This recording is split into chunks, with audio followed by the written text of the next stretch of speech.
What's up, everybody? Brian Man here, hands-on auto training. Got ourselves a 2007 Jeep Liberty.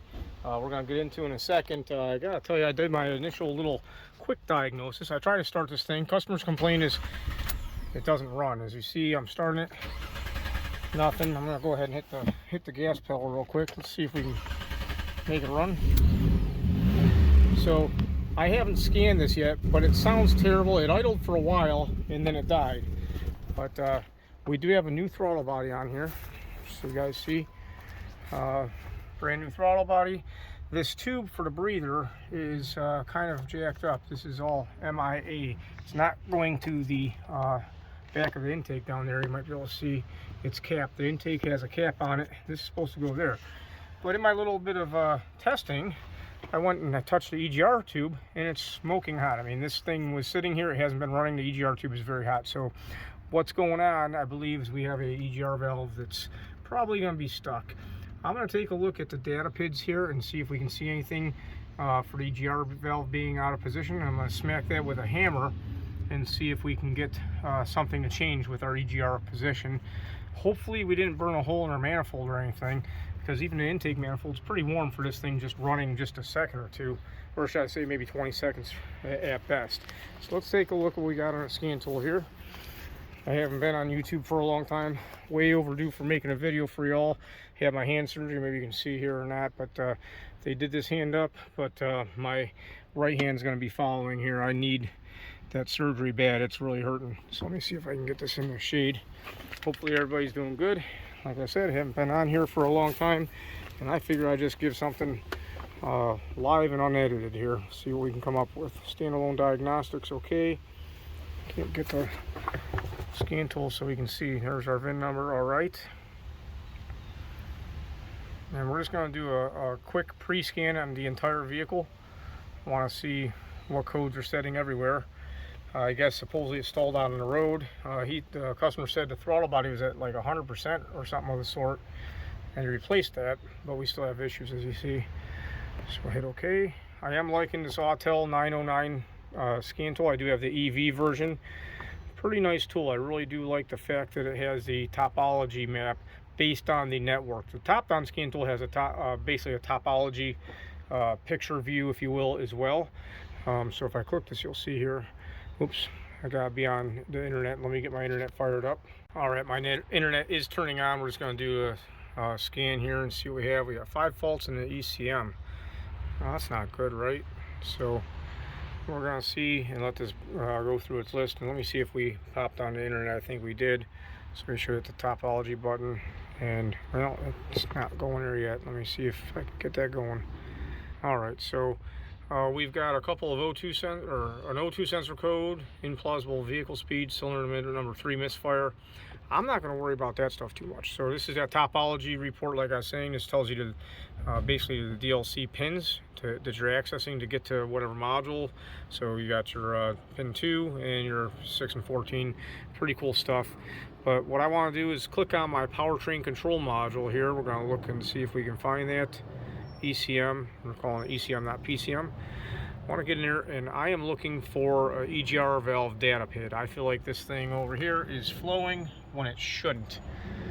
That's what I think is going on, but let's go to live data, and I should probably go back to my van and find a hammer real quick. Let's see if we have, looking through all the data here. EGR flow, EGR duty cycle, EGR sensor. Oh, kitty cat just brushed up against my leg. Scared the you know what out of me, guys. That's that was funny. Anyway, you can't rub up against my leg, but that's a 1.74 volts. I don't know what that should be. I honestly don't, but I'm gonna give this EGR valve a whack. Let me get my hammer. All right, I don't know if you guys can see what I'm gonna do, but EGR voltage sense is at 174. I'm just gonna go ahead back here, smack on a little bit, be gentle, but not too gentle. But I think more than likely that thing is stuck. How else could we have all that heat going back there if we don't have a stuck open EGR valve? I just don't see that being possible. So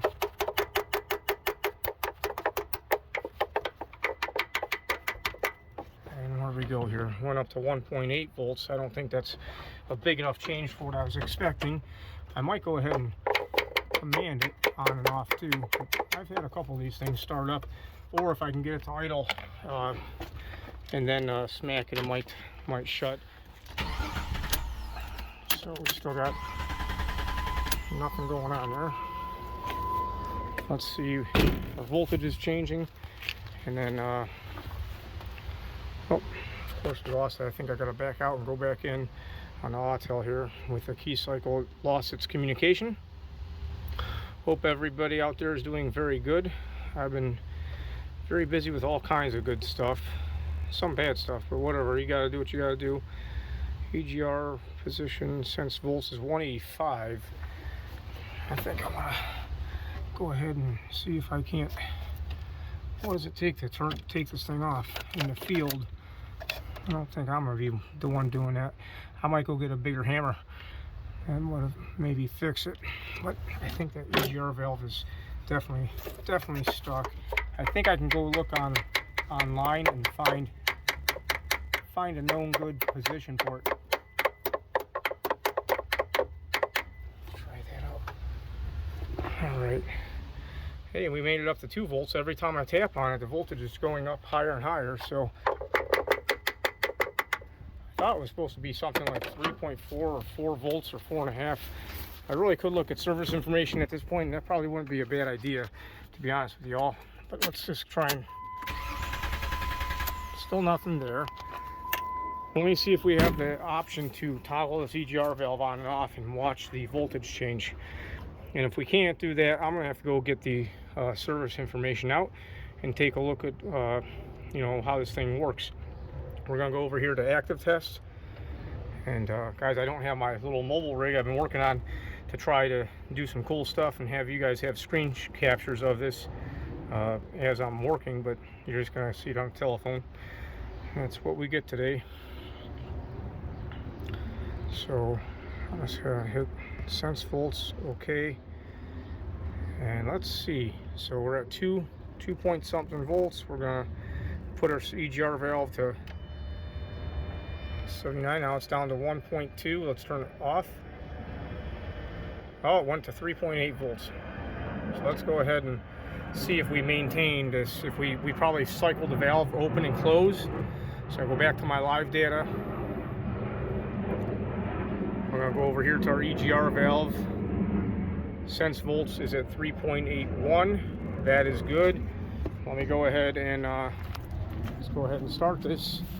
I'm thinking it's gonna run pretty smooth. We'll see what's up.